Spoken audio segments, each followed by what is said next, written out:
Roger, welcome inside. Thank you. Good to see you guys. Great to see you. And interesting match today. You had to battle back in the second set. But tell me what it's like to play a match like that in front of Pete Sampras, one of your old rivals and someone you surpassed. Yeah, I mean, so I didn't know actually that he was there during the game.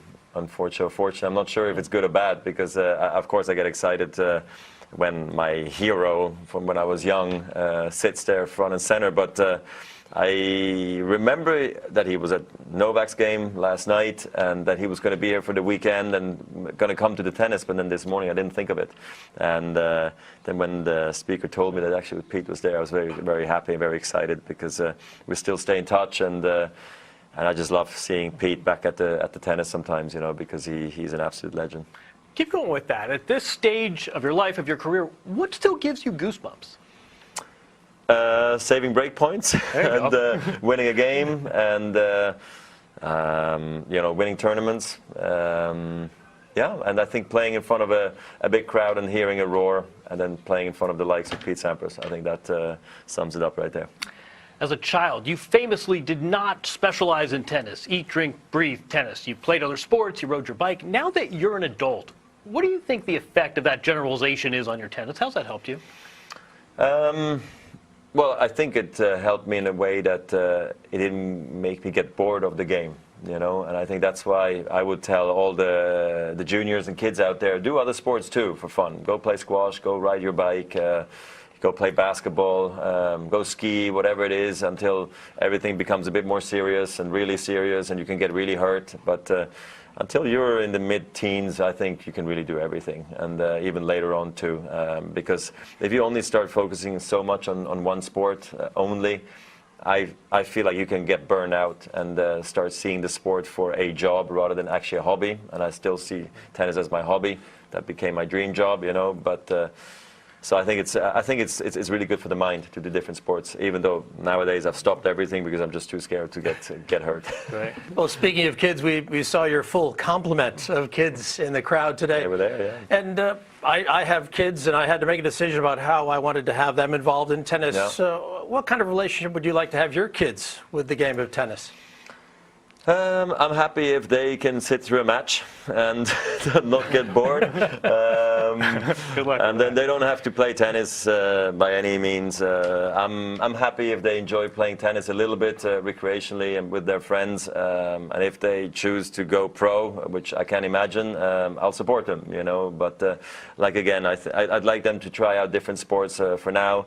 But the sports that we set out that they could or should do, they should do them for longer periods of time, not, you know, do fencing for 2 months and then go play tennis for 2 months, and then there should be a bit of continuation, you know. And I'm happy that they enjoy themselves at the tennis because they have a lot of friends also in town right now with other players who have kids, and they really enjoy the tour. So it makes my life much easier on the road, and if they're happy, I'm happy. It's very simple. Keep the kids happy. Let's not get into the weed of tennis politics, but I want to ask, as someone who cares deeply about the sport, what do you see as the future? What's the path to growth for tennis?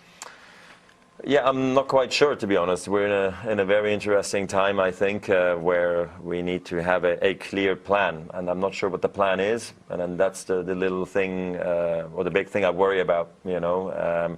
I do believe we have unbelievable players, great matches, new guys coming through, stadiums are full, prize money has gone up. I don't know where to start. Everything's great. It seems like, you know, ATP has got their own cup coming, Davis Cup is changing its format. We'll see how that will be. Labour Cup is doing really well. So from that standpoint, I think everything's actually great. And then you talk about politics, you're like, oh my God, what's going on here?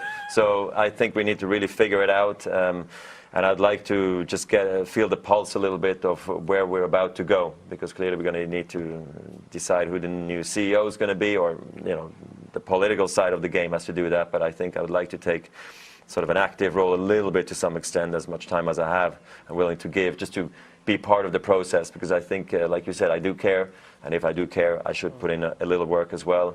And I spoke to Rafa the other day, you know, for quite some time. He came to the house and we had coffee together, and we're just like really going through what is going on, you know. And what I am happy about is that we're aligned and we agree, you know, that we should be talking and, you know, coming up with a proper plan. And I'd like to hear that from the council, and and some more players and people just to get a better idea of what's really going on, to be quite honest.